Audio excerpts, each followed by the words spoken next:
Think of all the people who you think would risk their lives for you. Bet you can't get past one, maybe two handsful. Well, over 18 million people risk their lives and freedoms for you every day. Those people are people who are in the armed forces. They go out and protect us and our rights and our freedoms just so we can be able to do things that they can't do, like go see someone when we want or give them a simple phone call. They can't even do that sometimes, most of the time. These people have many benefits, as they should, but one of the benefits that comes with being in the armed forces is possibly getting a chance to be buried in the National Arlington Cemetery. Many veterans are already buried there, and so many more people. Today I will be informing you on Arlington Cemetery's history and some of the people that are buried in Arlington Cemetery. Today in Arlington Cemetery, over 400,000 people are already buried there, and many more are on the waiting list. Arlington Cemetery rests on property that once belonged to George Washington Parke Custis, and then later on belonged to Confederate General Robert E. Lee. Robert E. Lee, the land was confiscated from Lee in 1864, and it was eventually ruled that it was not rightfully confiscated from him, so it was given back to the Lee family in 1882. Later on, the Lee family regained that property because the law agreed that 5 out of 4 agreed that it was not rightfully taken from them. According to Smithsonian Magazine, when Custis died, Arlington passed to Mary Lee. In June of 1864, Arlington Cemetery became a national cemetery.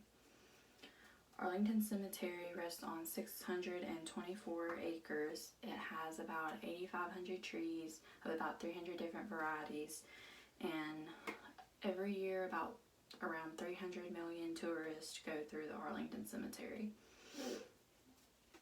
In 2007, there were 57 faith emblems that were allowed to be placed on the veterans and other people buried there. It was allowed to be placed on their markers, so it could show what faith they were when they died. To be buried in Arlington Cemetery, it's about a 49-week wait, approximately, just to be buried there and have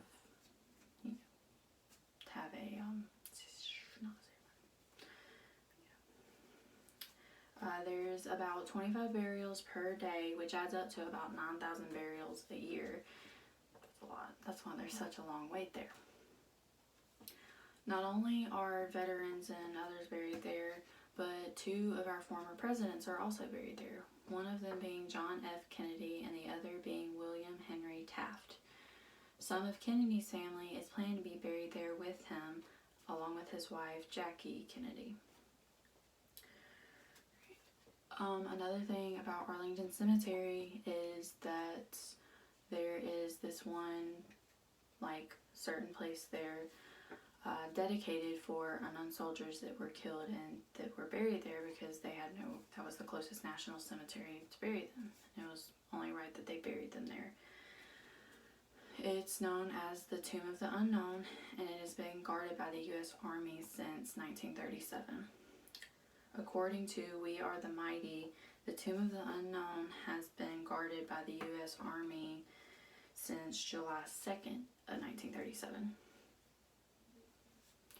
Not only were presidents and unknown soldiers and others like veterans were buried there, but also former slaves were buried there too. In section 24, it is specifically dedicated to former slaves that were part of the Freeman's land, the Freeman's Village. There's about 4,000 former slaves that are buried there because they were part of the Freeman's Village. In conclusion, I hope you learned some things about how Arlington Cemetery is special and why it is special. And I hope you also learned about the history and where it came from and some of the people that are buried there today and who are planning on being buried there one day. There are many different people buried there, anyone from slaves to presidents to, ex-prisoners, prisoners. It's not only historical, but it is also interesting to learn about these, and I hope that one day I learn more about them than I already have learned from this speech. Thank you for your time.